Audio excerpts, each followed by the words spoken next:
दो तीन चीजें थी जो प्रधानमंत्री ने बोला, मैं उसको सपोर्ट करना चाह रहा था।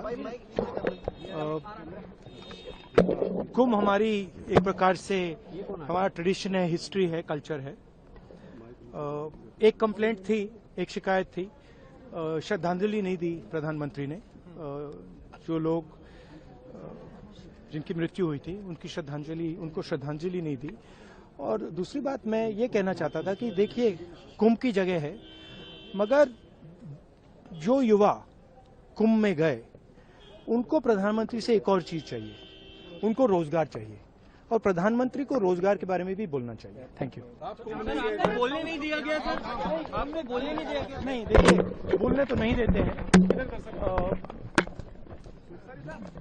डेमोक्रेटिक जो स्ट्रक्चर है, जो एलओपी को तो मतलब परमिशन देनी चाहिए, मगर नहीं देते हैं। बट ये न्यू इंडिया है। लोग वहाँ पर जिनकी मृत्यु हुई, एम्प्लॉयमेंट के बारे में सवाल उठा रहे, प्रधानमंत्री जी ने एम्प्लॉयमेंट के बारे में नहीं पूछा है, कहा है? पता नहीं, राहुल गांधी जी बड़े बाप के बेटे हैं, ना लोकसभा के नियम कानून से मतलब है, जो मन आया सो बोलते हैं। प्रधानमंत्री ने स्टेटमेंट दिया, उसके ऊपर कोई प्रश्न उठाने की जरूरत नहीं थी, अन्य क्वेश्चन आंसर होता है। ये लोकसभा के नियम में है, और जो मन आता है सो बोल जाते हैं।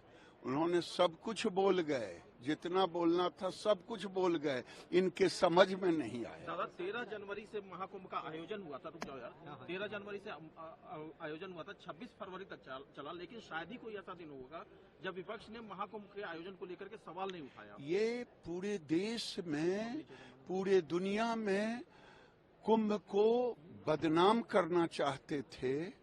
मैनेजमेंट इतना अच्छा था, उसमें भ्रम फैलाना चाहते थे।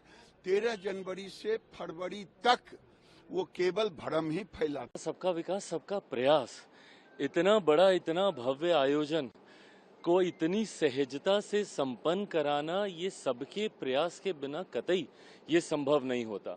और ऐसे में उन श्रद्धालुओं की भावना को सम्मान देते हुए मुझे लगता है दुनिया का एक सबसे बड़ा, सबसे खूबसूरत, आस्था से जुड़ा हुआ जिस तरीके से महाकुंभ का ये आयोजन कराया गया है, उसमें एक एक व्यक्ति का जिस तरीके से प्रधानमंत्री जी ने धन्यवाद किया, श्रद्धालुओं की भावना का सम्मान किया, मुझे लगता है इतने बड़े आयोजन के बाद ज़रूरी था कि भारत की संसद से भी उन तमाम श्रद्धालुओं के प्रति वो सम्मान का भाव जाए, और इस कार्यक्रम के, इस आयोजन को सफलतापूर्वक आयोजित कराने वाले हर एक व्यक्ति को उनका श्रेय मिलना चाहिए। उसी सोच के साथ आज प्रधानमंत्री जी ने अपना वक्तव्य रखा है। तेजस्वी यादव ने कहा है कि बिहार की कानून व्यवस्था वर्स्ट है। उन्होंने यह भी कहा एनसीआरबी का डाटा के तहत कि पिछले 20 साल में 60,000 मर्डर हुए, 25,000 रेप हुए।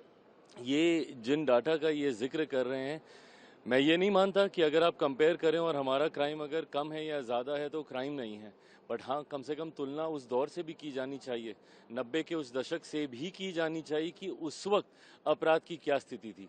जिस तरीके से मुख्यमंत्री नीतीश कुमार जी के नेतृत्व में इसको नियंत्रित करने का एक प्रयास किया जा रहा है, मुझे लगता है 90 का वो दशक जिस भी व्यक्ति ने देखा होगा उसको समझ में आएगा कि तब की और आज की परिस्थिति में बहुत बदलाव है और बहुत बेहतर हुई है।